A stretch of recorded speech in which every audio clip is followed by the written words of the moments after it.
Hello, my friends. Welcome to the podcast of the nerd. I'm Ian. Happy February. Why does my audio sound weird? Does it sound weird to you? I don't know. Levels look fine. We'll just go with it. Well, that was a little loud.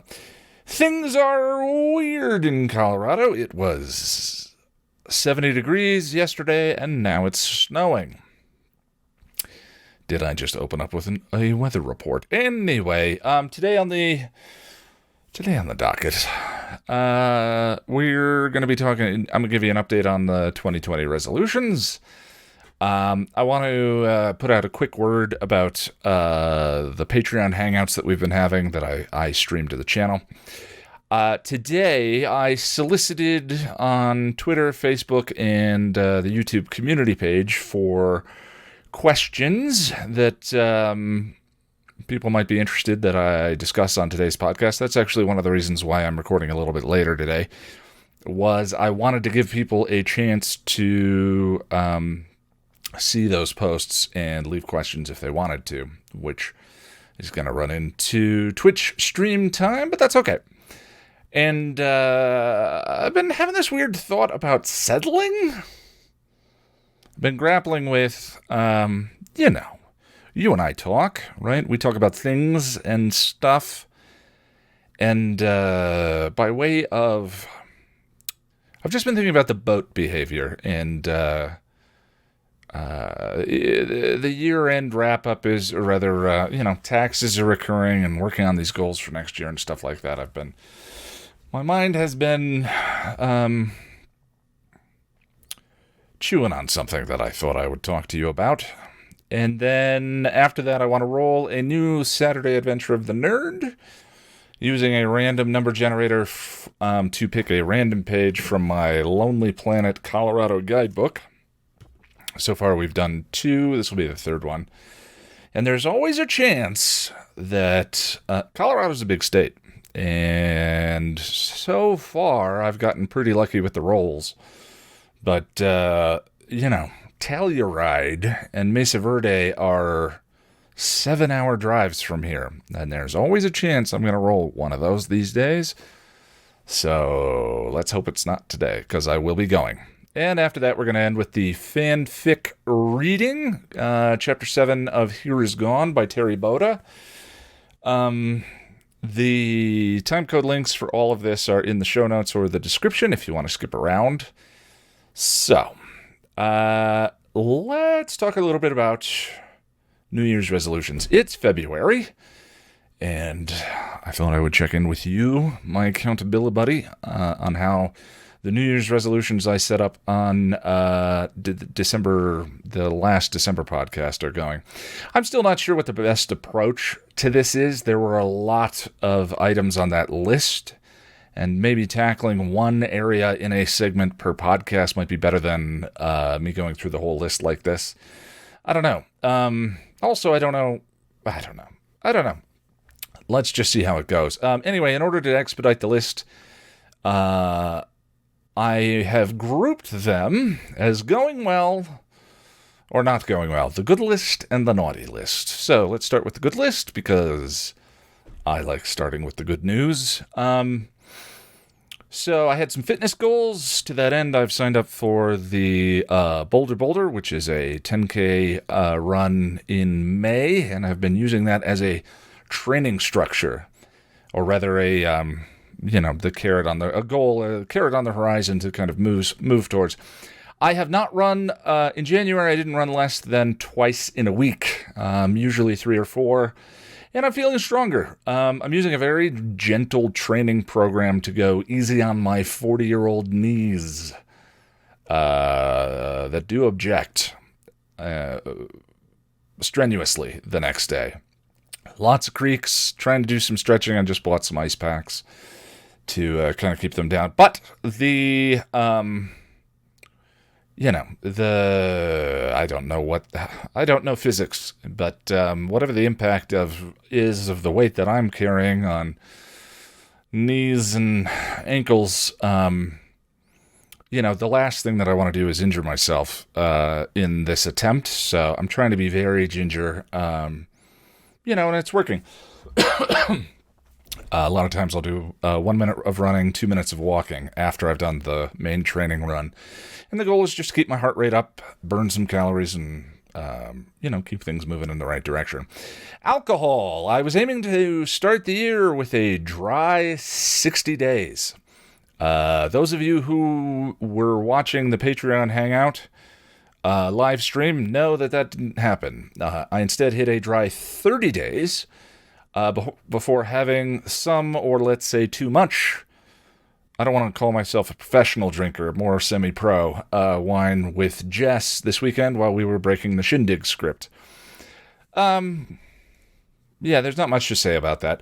We're planning on doing a Bad Decisions Bloody Valentine's Day stream this month on the 15th, so that will be another exception, but I'm not planning on any others. And the reason why is the weight loss. The weight loss is working. At the end of last year, I just started to feel unhealthy. I'd been unhealthy for a long time, but I started to feel unhealthy. And, we've talked about it, what with the age and all of that. I just decided to have a go. So I went dry for January, started running and intermittent fasting with an 8-hour eating window during the day. In January, I lost 15 pounds. Which sounds incredible until taking into account that I am 6'3", that's 190 centimeters, was pushing 300 in December, or 21 stone. I'm happy with the number. The line is moving in the proper direction, but there's still a long way to go. So I'm trying to have an eye on the destination. And again, I just want to say we all have our own baggage when it comes to food, weight, wine, and alcohol. So just know that when I talk about these things, I'm not offering you advice or suggesting you do anything similar to me. For instance, one thing I've found very helpful for me personally is to weigh myself first thing in the morning every morning. Now, as I understand it, that's pretty much a cardinal sin when it comes to weight loss. But for me, I find it's been kind of like looking at my bank balance in the morning and sort of calibrating my thoughts about, okay, well, I'm going to hit the trail today and go running, and the window is from this time to this time, and I'm going to eat at this time, and so forth. To me, it's not a measure of quality or appearance or anything like that. It's a score. And it's a score that is subject to things like my metabolism and hydration levels, all of which are fickle beasts. But knowing the number for me is carrot and stick. It's structure. And, during January, I think the longest plateau was about 5 days, where it was less than half a pound up or down. And then, I dropped 2 pounds at the end and it stayed off. So don't do what I'm doing. The best diet is the one that you are capable of sustaining. So I'm not preaching any of this for anyone else but myself. Another goal, finish 5 story-driven games this year. Bit of an odd one, but I found my particular variety of neurotic makes it very difficult for me to relax and unwind properly. I love narrative games, but didn't play a single one last year, so I've started streaming on Twitch. The goal is streaming on Monday and Thursday, but it has been subject to whether this podcast is done or, if this ends up getting preempted to finish a video, then I do the same thing for the Twitch stream. And I was thinking about that today because this outline got particularly long. There's a lot of stuff I want to share with you. And I just kind of thought that's the old trap. That's the mistake, is not taking care of health and wellness, but letting work dictate everything else, as opposed to treating everything equally. I don't preempt a run because a video is late. The run should take equal precedent in my life as work, barring very rare exceptions, of course, because my health is just as important as my job. So I think I'm still a little in the old habits of last year when it comes to this kind of thing that I need to work around. And, if the podcast is late, let it be late. And if a video's late, then it's late. But not to preempt everything else. But anyway, started streaming on Twitch. The goal is every Monday and Thursday. I've been saying that after making my hobby my job, I needed a new hobby. Well, apparently this is it for now. Well, we finished a replay of one of my favorite games of all time, The Last of Us, and its prequel Left Behind on stream, and we're currently playing through Life is Strange 2, which I was very struggling with for the first 2 episodes, but we finished the 3rd episode last week, and things got a lot more interesting, so I think I may do a late stream tonight just because. Anyway, that's twitch.tv/thepassionofthenerd if you're interested. And then there were a number of goals related to the channel, financial, podcast, van numbers. On the whole, I think things in relation to the channel are going well. No Place Like Home ended up a couple of days late for reasons I talked about in the previous podcast, but still nothing on par with the creative and emotional drought that I experienced at the end of 2019. Weird thing about van numbers, which we've talked about, is hitting 100,000 subs is really going to be neither here nor there for the moment. As I mentioned, most of the subscriber growth last year came off 2 videos, and they weren't episode guides, which means that even though Lonnie and I have ended Nerd Chipper, or it's on a long-term hiatus for now, I'm not going to be able to neglect diversifying channel content this year, nor would I want to. So there's a top 10 in the works that the target would be later in the summer for the release. And there's another video I've had in mind that I've been trying to work up the guts to write for a long time, which might be this year. I'm not sure that I would want that video to be that trafficked, but we shall see. Usually the ideas come. All right, the naughty list.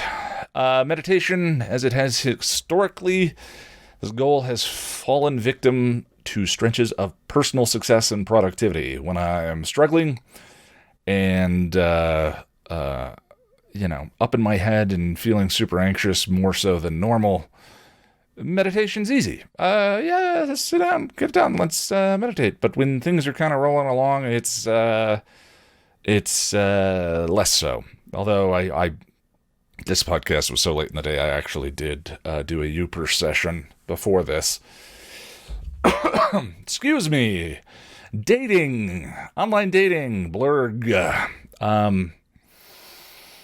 don't know. The best I can say about that one is I'm currently engaging myself in an ongoing conversation about it, thanks to you, my accountability buddy. Which, at the very least, is more proactive than things have been. The couple of times I've engaged, I've just noticed weird,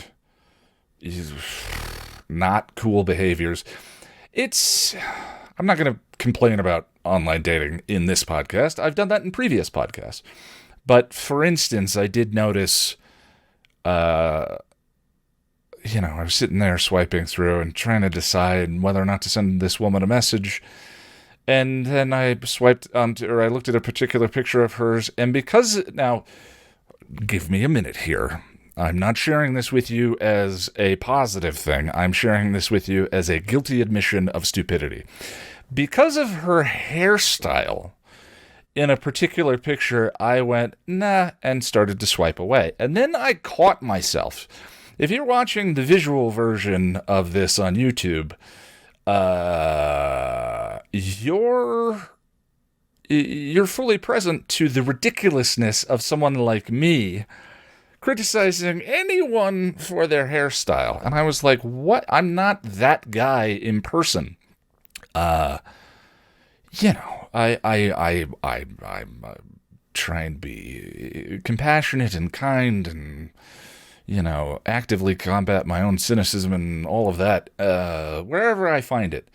But in the medium, in this sort of medium of swipey swipe, swipe, Swipe, swipe, swipe. I think what I was doing was looking for any reason not to have to send a message. And so if you dial the picky up to 11, you can find something wrong with anyone. And no, of course I wouldn't want someone to do that with me. I don't do that to people in person. It was this kind of subconscious defense mechanism that was occurring because I was like, I don't want to it's cold calls. You know, anyone who's ever had to do cold calls, it's cold calls. Yeah, so I'm weeding stuff out. It's moving. It's embarrassing, and that was a shameful admission. But, I must make allowances for my own humanity. And sort of guilt and self-flagellation are not good methods for getting rid of that kind of thing. It's just like, okay, there's the behavior, acknowledge it, and now let's do something healthy and kind. Reading 10 books a year, and 10 books this year. I have not started. 10 books. 10. Stephanie wants to read 50. 10! And I haven't even started. I have the first book picked out. It's Felicia Day's book, Embrace Your Weird. Goal now is done by the end of the month. I really enjoyed her biography 2 years ago. I very much identify with her anxiety struggles. If you're a person who feels like they're, someone who struggles with anxiety on a regular basis and is creatively motivated and tries to get stuff done, I highly recommend her previous book, You're Never Strange on the Internet, I believe it's called. She also did an audio version of it that I listened to, and having Felicia Day read to you her book was spectacular. So definitely recommend those two things. And the last goal was to write a novel this year. As with the 10 books, this goal is currently nowhere, except that I've lined up a guest for the next podcast who has agreed to be my writing coach for the year. And we'll do a quarterly check-in.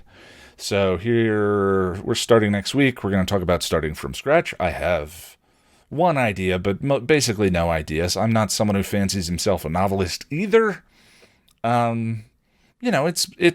my Everest. It's something that I would like to personally accomplish because it's something I would like to personally accomplish. And so I'm going to present her with that information and ask her for tips and tricks in getting started and best practices and what to have done before she and I meet again in 3 months. So if you're interested in that, that will be a week from today. All right, so there's one thing that everything on the naughty list shares in common, and that is that I just do not have the habits in place to sustain any of them. In fairness to myself,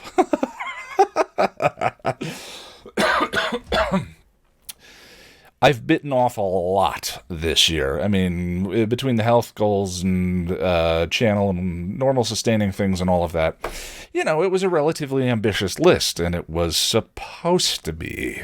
The podcast has been a great way of engaging with you guys and sort of building in some of that personal accountability for those sorts of things. But at the end of the day, it's a pretty big list. So I'm not punishing myself. But short of a brute force approach to each one of these, I think if I can build one specific habit in February, I can affect all of them simultaneously. So here's the idea. With the intermittent fasting I've been doing this month, I've fallen into a terrible habit of not setting my alarm, sleeping in until it's about time to get up to eat, and then I get to work afterwards.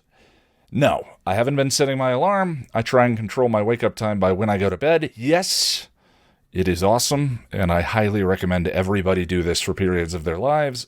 Alarms are evil. But in the case of the naughty list, it could be helpful. So for February, I'm going to try setting my alarm 2.5 hours before the intermittent fasting window opens up, blocking off 2 hours in the calendar to sit and work on those goals before the first meal. Try and get a little momentum going during the day. So, all right, that's enough of the New Year's resolutions. Before we get into the Q&A, I just wanted to say a quick word about the Patreon Hangouts. So, this is not an advertisement, by the way, I promise. Over on Patreon, the $5 donation level, the bonus is that every 2 weeks now, people who donate at that level can join a video conference with me where we discuss, and usually Jack, but get home soon, my baby boy, where we discuss an episode of Angel and an episode of Buffy. I call it our Bangel Book Club. And I've chosen to stream those Hangouts on the YouTube channel because I've walked away from most of them with a thought or perspective about the episodes we're discussing that I would have wanted to share with the community anyway. But I think I need to start making a point before each of those, and that is that most people who join the Hangout are not writers or public speakers or YouTubers. And for the purposes of our little book club, they shouldn't have to be. It takes an incredible amount of courage and guts to jump on a public live stream and subject themselves and their opinions to the scrutiny of a live audience. Now, mostly, this is a kind and compassionate community. I receive a somewhat low din of negative and terrible comments from people passing through the YouTube channel, but that is not representative of the group of people who subscribe to and follow the content that I create. But if anyone in the stream chat ever takes the bravery of the people who are joining for granted, I will ban them from being able to comment on the channel ever again. These discussions are public for the benefit of anyone who is not a patron, but would care to listen along. But I will always reserve the right to make them private again, to make the people joining more comfortable. So please, be kind and understand what this is. And please give the people who decide to show up and be there and have those conversations the due respect, or the respect that they are due. That's all I want to say about that.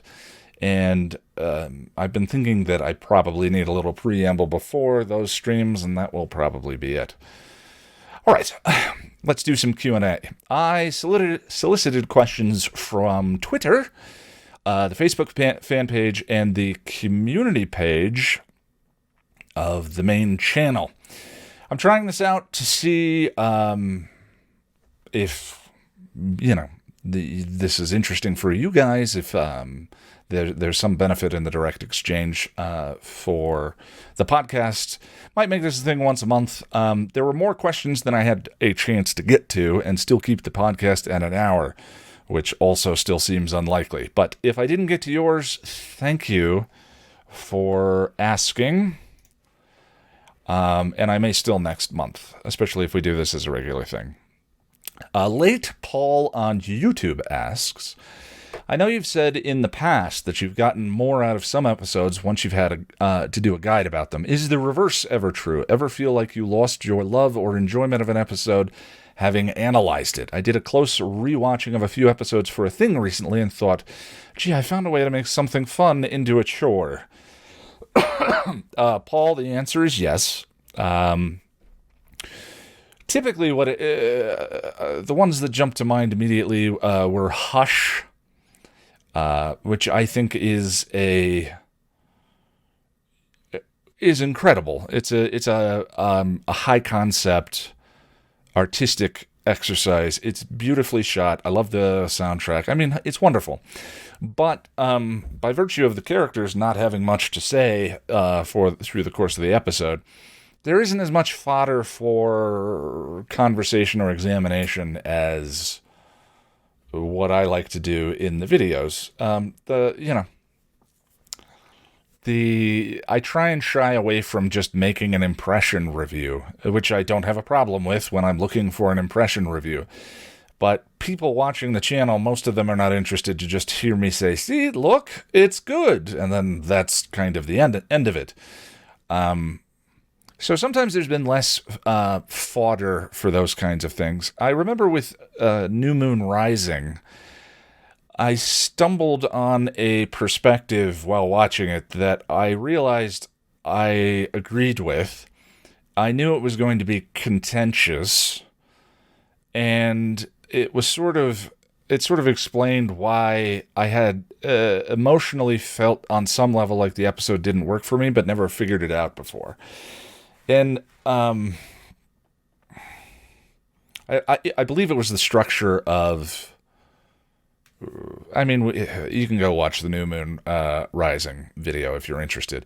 But I started grumbling and begrudgingly put the script together that I felt was honest and the way I actually thought about the episode, and published it. And it kind of landed the way that I thought it did. Some people said, oh, yeah, I didn't realize that I felt this way about the episode until you said this. But a lot of people disagreed with me. But the thing is, and I've always kind of taken this perspective, I don't know that people realize they'd rather I make a video they disagree with than one in which I'm not honest. But that said, every experience I've had, most of the time when I write about an episode, it becomes more fun and more interesting for me. But the rare times that hasn't happened, once the video is recorded, edited, and published, and I rewatch the episode, I'm not wearing the critic hat or the analysis hat, and so it's never a permanent reduction, or at least it hasn't been so far. You know, I can just kind of ignore it and enjoy the episode again, and which, thank God. Hannah on Twitter asks, you mentioned Parks and Recreation here and there. I'd love to hear more about your relationship with the show.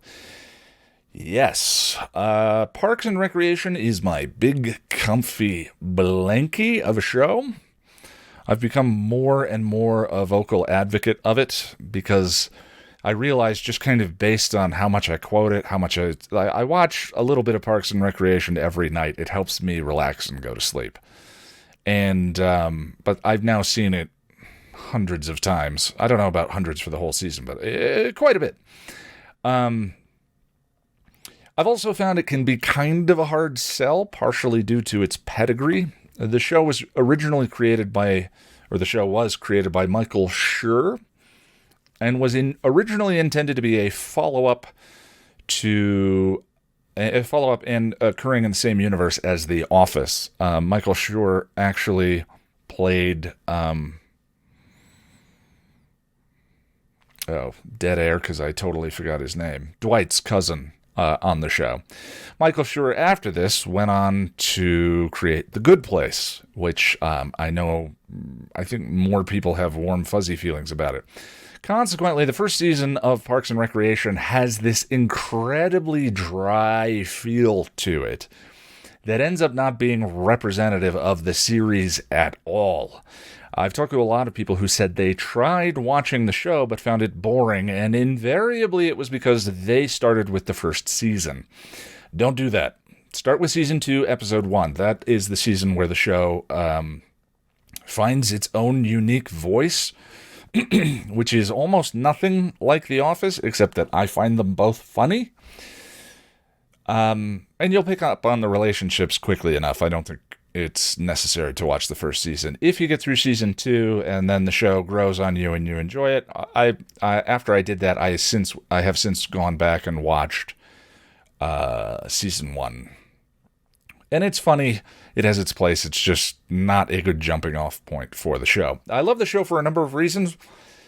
Once they got past season 1, it was very funny. Andy is my spirit animal. In fact, there's a soundbite. There's a soundbite I've been meaning to create for this podcast that occurred when the writers had to explain why between seasons, when Chris Pratt got a Marvel deal, Andy suddenly lost a bunch of weight. And just every time I've talked about my own journey when it comes to that kind of thing on this podcast, I feel like I need that button to smack. The show is devoutly uncynical. I don't know if that's a word, but it is now. It's a bunch of good people trying to sort themselves out and do good things with their lives. As someone who's actively trying to combat his own cynicism and negativity, I find that comforting. It's kind of the It's Always Sunny in Philadelphia and Seinfeld are both kind of known for being shows about terrible people. And in a strange way, I feel like Parks and Recreation might be their mirror opposite. Both have their place, especially depending on your own type of humor, but Parks and Rec has been the one that I definitely go back to more often. I also can't think of a single story on the show that was driven by my least favorite of all plot tools, that Friends staple, the characters just keeping truths from each other to drive the drama. All the episodes are plotted without that, which I love. Parks and Rec has to be one of my favorite shows of all time. Easily my favorite sitcom. There will eventually be a why you should watch about it. Mariana on YouTube asks, you've probably touched on this before, but if it seems interesting to you, I'd like to know what other YouTubers you watch, even if they are completely different from your channel. Thanks. Thank you, Mariana. Mariana, my taste in YouTubers is probably a bit like my taste in music. Predictable and mainstream. So I'll post some links in the show notes, but excuse me. The people I watch on the regular can probably be broken down by categories and reasons. There's a few YouTubers I watch because we're very close in age, and I find their work ethic and success inspiring. Wheezy Waiter is one of them. He's old school, been doing comedy videos for a long time, but recently has switched up his formula completely. He now does a lot of personal challenge style videos. He did quitting internet for a month, quitting sugar for a month. He's married and has a daughter, and, they make appearances that I don't feel are gratuitous, but, because he loves them and they're relevant to whatever he's talking about at the time and so forth. So it's he's great. He's very nice. Rhett and Link on Good Mythical Morning.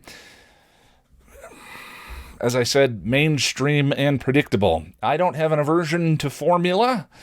My videos have their own formula. And those two have made a brand out of finding a bright and cheery way to start the day. And the amount of content they put out is staggering. I would love to know how big their staff is. But they, I think I talked in one of the Nerd Chipper videos about, it's 4 things I learned on YouTube. They occasionally do the eating gross things videos. Those videos tend to get views. I don't throw shade because of that. Like I said, it's I just admire their success and sort of how they found their way into this, and they have an interesting story and good chemistry together. There are some YouTubers I watch because I'm jealous of their technique, even if their content isn't always in my wheelhouse. Someday, I hope to be as good with one-man band live action as Casey Neistat. Peter McKinnon's cinematography is also second to none. I've grown to have a number of friends now that I'm subbed to, people doing the same grind, going at this, after show reacts, for instance. Chipperish. There are a number of them. I guess the short list of drop everything to watch the new video they just published people, going solely on people who publish regularly, not once in a blue mooners like Kaptain Kristian, who is wonderful but does about 2 videos a year. Those people would be Wheezy Waiter, How It Should Have Ended's movie reviews. The other videos are entertaining, but whenever I believe it's a guy does a movie review on that channel, I really love the way he writes. I really love how his reviews try and circle back to theme and sort of applying that theme to his personal life in a way of appreciating the movie. Good stuff. Adam on Your Movie Sucks, kind of the opposite end of the spectrum. I often disagree with him, but I don't really care. I like him anyway. And again, a lot of these people, I just really admire the work ethic. The Funhouse Movie Podcast is another one. Definitely a group of people with good chemistry that I enjoy. Lindsay Ellis, of course, though I still haven't watched her latest. Red Letter Media, when they're not doing Best of the Worst. I get it, just not my thing. And one that I was grieving when they put up the notice that they were not going to do another one is Every Frame a Painting, when they were still making content. Thankfully, all of their old stuff is still up and worth a rewatch. I guess most of my go-tos are movie-related. Krista on Facebook asked, I would like a discussion about how much better the big fight in The Gift would have gone if everyone was actually aiming for saving the world and wasn't concentrating on their own agenda. Buffy's aim was on Dawn, Willow's was on Tara. Xander and Anya made it about their relationship. I think it's quite interesting how in that crucial moment to save the world, they all were still just human beings acting on their own selfish motives and their own needs. It's an interesting point, Krista, and I kind of chewed on it a little bit. I think with most Buffyverse seasons, there's a certain amount of inevitable fragmentation that occurs during the arc, whether it's Angel Investigations or the Scoobies. And that might just be the nature of story-driven conflict. You know, all of those characters needing to have a goal to achieve over the course of the season, and there sort of being drama between them. I think it's done in some seasons better than others. Certain seasons of Angel drive me nuts with the fragmentation. Sometimes it works well in Buffy, sometimes not. But in Season 5, it's working metaphorically as a symbol for Buffy's own internal conflicts that crescendo in The Gift. The turn is her moment of dawning. Nothing? All right. The turn is her moment of dawning realization at the top of the tower, followed by a look of absolute joy and relief as she's figured out how to save her sister and save the world, doing her duty as the Slayer.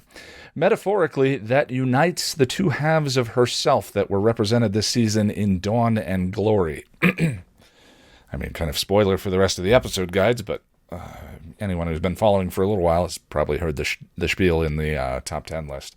When she dives off the tower, the next thing we see after the portal closes is a panning shot of all of the Scoobies, no longer infighting or off on their own, but united around her. United in their grief, yes, but united all the same.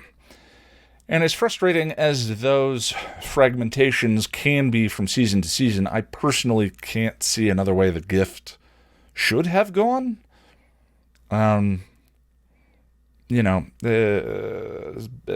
Definitely following the hero's journey and that moment of all hope being lost, it all kind of lines up. And then all of the elements of the Scoobies being, I wouldn't say saddled, but having a metaphorical relationship to her, it makes a certain kind of sense to me. I'm not sure. And the other thing, too, is I feel like they were... If you're thinking maybe that they could have saved Buffy by the end, I'm not sure how you think the battle might have gone differently. But it was an interesting question. On Facebook, Josh asks, I have found the commentary on how you motivate and are kind to yourself particularly helpful in the other podcasts. If you have current thoughts on that, fire away. Well, lately, Josh, I find myself preoccupied with my boathavior. My Vannerisms? I shared the boat story on or in the Nerd Chipper series, and I'll link to it in the show notes. But briefly, I once found myself in the midst of a deep depression, early onset midlife crisis, and decided that my best approach was going to be to buy a 30-foot 1970s yacht in San Francisco and move aboard it. Now, here's how I would define a boat decision. It's a solution to a problem I haven't consciously clarified for myself, shrouded with reasonable justifications and good intentions, executed in the worst possible and most impulsive fashion. So with the boat, I came up with the idea, took one sailing class, did zero research on Bay Area laws, took on a bunch of debt, and discovered once I was living on it that I'm actually terrified of the ocean, terrified of and hate the ocean. I have lived next to mountains for most of my life. I find everything to be better. And I don't camp. So that's a rant for a future one. Anyway, all of this occurred in the span of a couple of months, and I obsessed over the boat during that time. Like consuming, the way here's how I would describe it, or how I'm going to describe it as I reach for the idea. The way a 5-year-old, we'll say 10-year-old, 9-year-old covets the gift that they want for Christmas. They bring it up repeatedly. They think about it. They can't seem to move their mind past it. It's consuming. And, maybe you, my friend, learned how to control that as you proceeded into adulthood. I did not.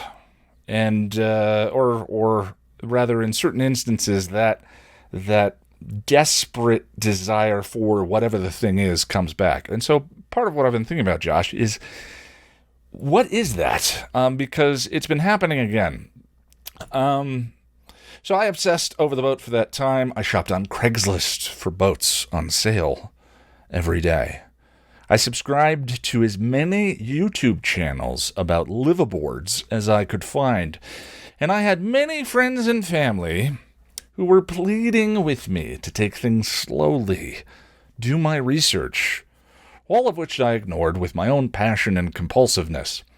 They just didn't know what I did. I could do this. And I ended up essentially setting my finances on fire for a good long time that took me a couple of years to recover from and having to leave San Francisco. It was one of the more eye-opening experiences to my life because what I discovered after that happened and I got into therapy was I was actually just deeply depressed. I was working from home in a city where I only knew one other person, a year out from a breakup with a woman I had been engaged to. The days were catastrophically, deafeningly silent and lonely, and I became consumed with any ideas that had a chance of transforming that miserable situation. Which is why my recent consuming interest in a van conversion, yes, unicorn on the side. I was thinking of a TIE fighter with me flying it. Or me flying flyer fly. We can talk about what the wrap for the van is going to be whenever I make that mistake. That's a mistake for a future conversation. Anyway, recent interest in the van has me equally concerned and confused. Now, the hallmarks of a boat decision are all here. I have no experience with conversions. Drywall? What? I've subbed up to several van conversion YouTube channels, people who are living in their vans. I've caught myself compulsively surfing Craigslist and building out Dodge ProMasters online. I won't shut up about it to friends. It makes zero financial sense in my current situation. And I even drove over to the Dodge dealership in Boulder and stood in one for 20 minutes, feeling like I was about to pull the trigger, before texting my friend BJ who is the one who had made me tie the van purchase to 100,000 subscribers. And BJ talked me down from the ledge. Now, Josh, here's what's confusing me. I'm not depressed. I mean, I have my off days and sometimes weeks. I'm particularly anxious, but I quit a job that wasn't filling me up to do this, which does. I'm very proud of the work that I've done in the last year. Yes, this living situation I've gotten myself in to make this work is challenging. I'm living with there are 9 people living in this house. There are 10 people living in this house. 6 of them are not yet adults.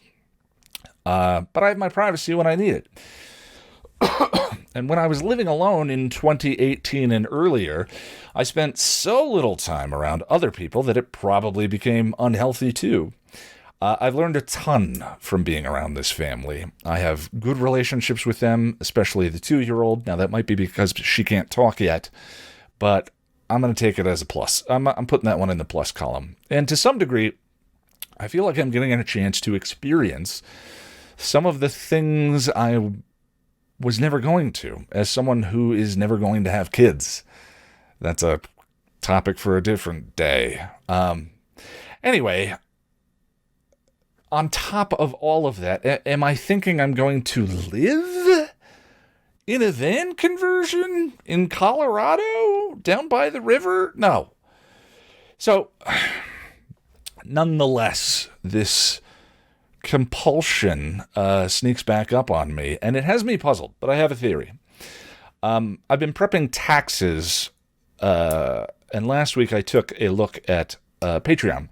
Patreon income last year stayed almost the same the entire year, within a range plus or minus of about $100, which is fine, which is great, really. Patreon is what makes this possible. And I believe even at my current financial levels, I can sustain myself professionally. I was telling my roommate and father of 6, Nigel, this, and he said, well, that's great, isn't it? And I said, yeah. But does that mean we're just going to keep doing this for 5 years or however long I'm a tenant in this house and making videos on the YouTube channel? He said, well, you could rent your own place. And I realized that wouldn't be the solution either. It's very hard for me to pin down. So forgive me if this feels kind of far afield. I've known a lot of people when I've worked corporate who always wanted to know what the next promotion was that they were working towards, the next step in their career path. And I never really had that, but I apparently do have this strange shark-like anxiety that for some reason my life is this thing that constantly has to be changing and in motion. I'm not talking about growth specifically. I have aspirations for the channel that feel to me ambitious and beyond my current skill set. My writing has gotten better the past year. I can't wait to see how things are 5 years from now. I get terrified with public speaking and don't like speaking to celebrities, so I have applied to do a panel at the Denver Comic-Con this year and be a moderator for 3 days. I firmly, for myself, have made the distinction between, and I've talked about this all the time, happy, comfortable, and meaningful. And to me, meaning is always kind of found at the edges of your comfort level. So I actively pursue that kind of thing. And this entire podcast has morphed into me taking on healthy and positive things in my life, trying to make changes and share with you my workflow and work harder. So it's not growth. It's just, here's what I think it is. I think this is so stupid and absurd. I think what it is a fear of failure and a fear of success. I'm at a point in my life right now where maybe there is nothing that needs to be fixed.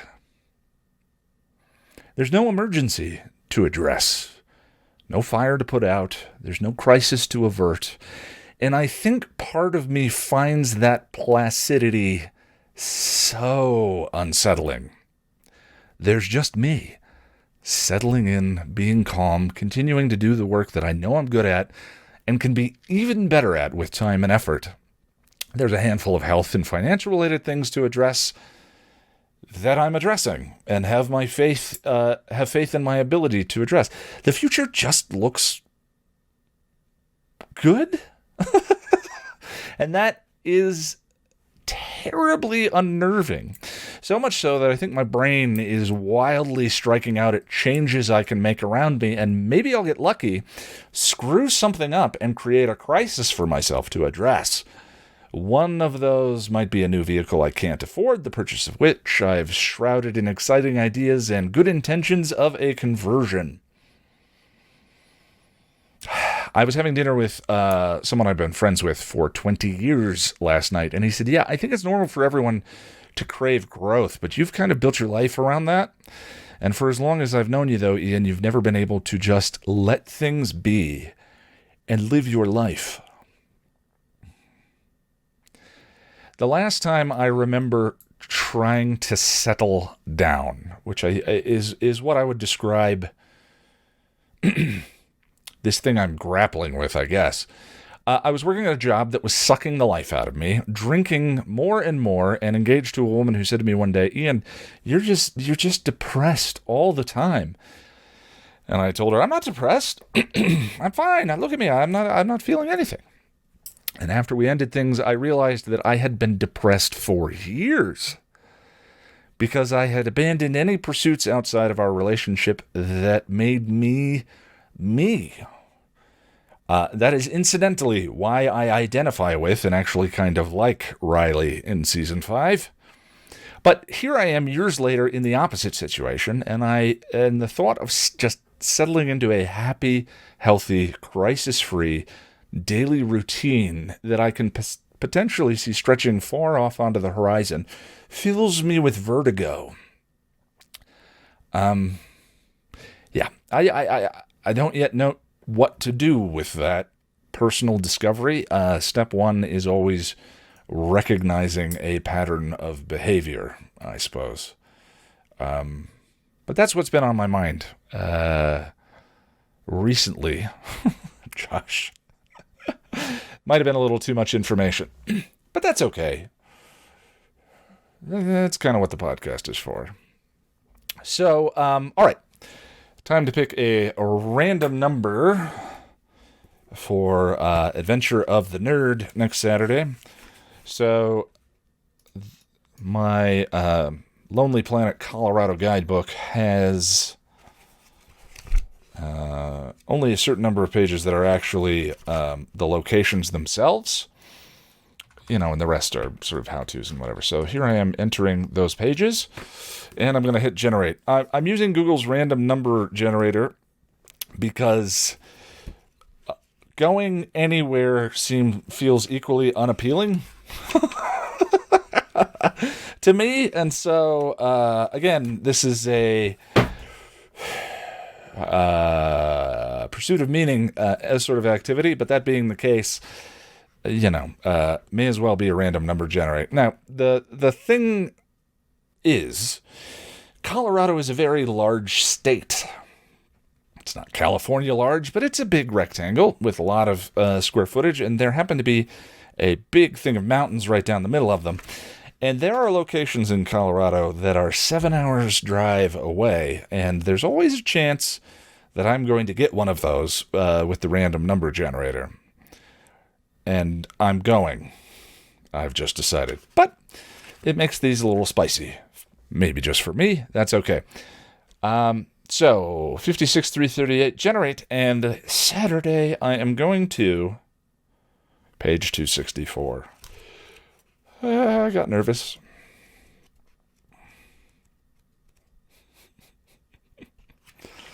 $264.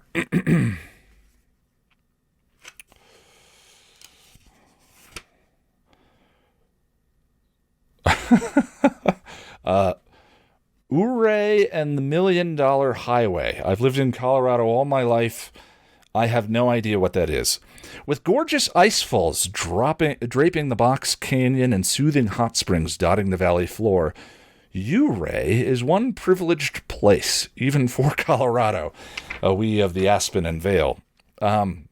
For ice climbers, it's a world-class destination, but hikers and four-wheel drive fans can also appreciate its rugged and sometimes stunning charms.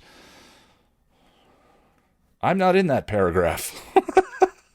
The town is a well-preserved quarter-mile mining village, which was just like Minturn, sandwiched between imposing peaks. Between Silverton and Ouray, US 550 is known as the $1 Million Highway. Okay, it sounds like I after I came back from Minturn, I said I believe that there are a number of there are going to be a number of mining or just old mining towns up the mountains that are very similar, but it looks like there may be more to do than Minturn. So if you have any interest in watching me get out of my comfort zone, you can follow me on Instagram, and Saturday I will be driving to Ouray and documenting the trip. Last time we did the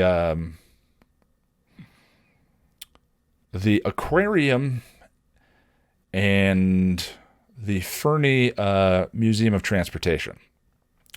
All right, so, and in the meantime this week, I am working on the Angel episode Dear Boy. Hope to have an edit stream this week and then have that video up to you on Friday. Before I get to the fanfic reading, I just want to let you know I'm Ian Nitram on Twitter. YouTube.com/Passion of the Nerd. Everyone here knows that. I should edit that out of the template. If you'd like to support the channel and keep me flush with Q-tips and socks that don't have holes in them, you can do so at patreon.com/Passion of the Nerd, or by grabbing yourself something from passionofthenerd.com/store. There are book recommendations on there, shirts, book recommendations. Oh, the audio commentary I recorded with Lonnie for When Harry Met Sally. And new, if you're an Amazon Prime member, you may not realize this, but you can support me for free by using your monthly Amazon Prime Twitch subscription at twitch.tv/thepassionofthenerd. All right. Let's get to Here Is Gone, Chapter 7 by Terri Botta. So, I think at Chapter 10 I'm going to post a catch-up file that is the previous 9 chapters, or I'll do Chapter 10. I like round numbers, just like anyone else. But we have been with a re-ensouled Spike, who is It's a Wonderful Lifing himself, kind of. He's gone back in time to Season 5 and is trying to set a few things right. We had a very short chapter next time. I knew today... Excuse me. We had a very short chapter last time, and I knew today was going to be kind of a long podcast, so I'm not going to do 2 this time, but I'll probably do 2 chapters next week. She left that evening to go shopping, and he knew that the day of Glinda's spell had come. He waffled on trying to decide when to head for the magic shop, but in the end decided to leave before Harmony returned, so he could get there as the Leoc demons were arriving. He had given some thought to killing them before they even got to the magic box, but ruled against it. If the Leoc demons had never come to the shop, Terra's spell would never have been revealed, and her family would have dragged her off, with her still thinking she was a demon. If he let things unfold the way they had before, with just some minor modifications, then the outcome would be the same, and Terra's family would be sent back home with a flea in their ear.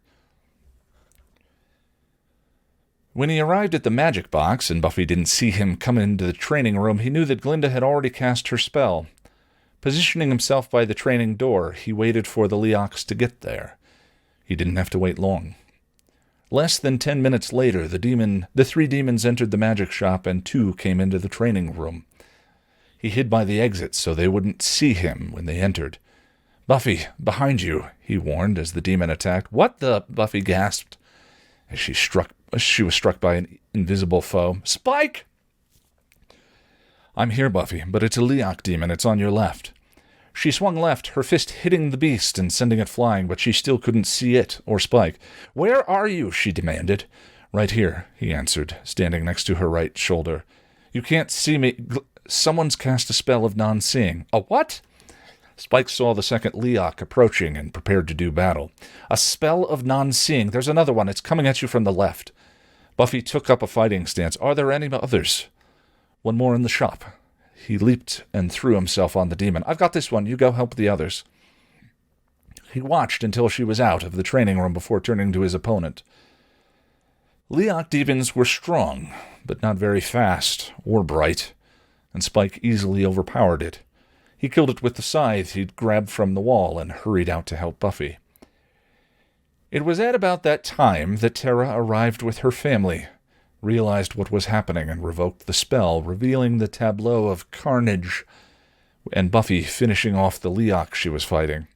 What in God's name is that? Terra's father demanded after witnessing Buffy snap the demon's neck. Leok demons, fun little buggers. Big with the marrow sucking, Spike replied, coming out of the training room. I don't understand, Terra's father said.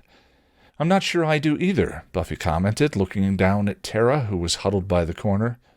I'm sorry. I'm so sorry. She was repeating over and over again. Willow approached her, confused and worried. I was just trying to hide. The spell went wrong. Terra, what? Willow asked. I didn't want you to see what I am, Terra admitted, trembling. What are you? I told you. You try to run from it, and you'll put these people in danger, Terra's father said, then motioned to the dead demon. And my God, I didn't mean for anyone to get hurt. I think you better explain. What do you mean, what you are? Buffy demanded calmly. Demon, her father answered for her because she couldn't stop stuttering. The women in our family have demon in them. Her mother had it. It's where the magic comes from. This isn't something we generally like to share with strangers. We came to take her home before things like this started happening. Terra, you're not... How could you not say something to me? To me, Willow asked, stricken and near tears. Terra looked away, unable to answer. Giles stepped forward. You put a spell on us to keep us from seeing your demon side. That's why we couldn't see our attackers. And nearly got us killed, Buffy pointed out, looking at Dawn.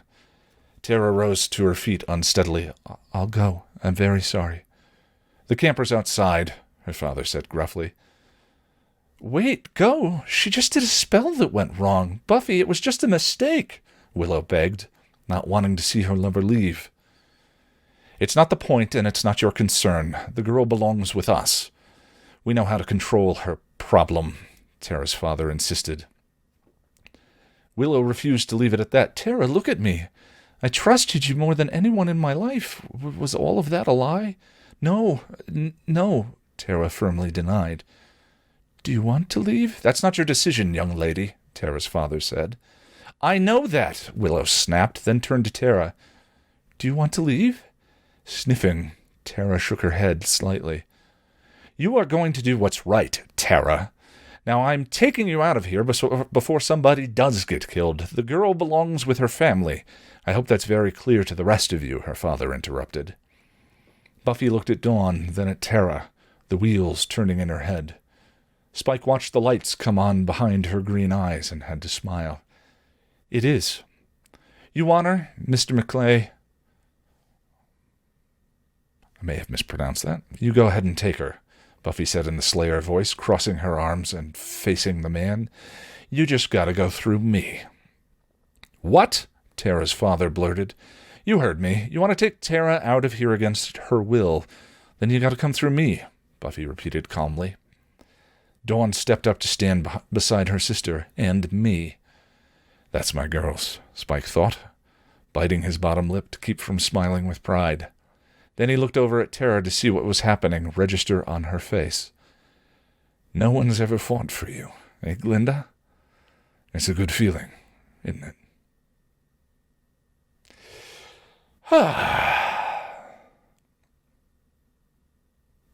I like it. And would like to do another one, but we're at an hour and 4 minutes, so I'm going to go ahead and end there. All right, my friends.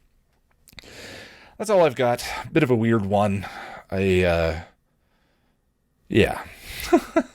They're just going to be that way sometimes.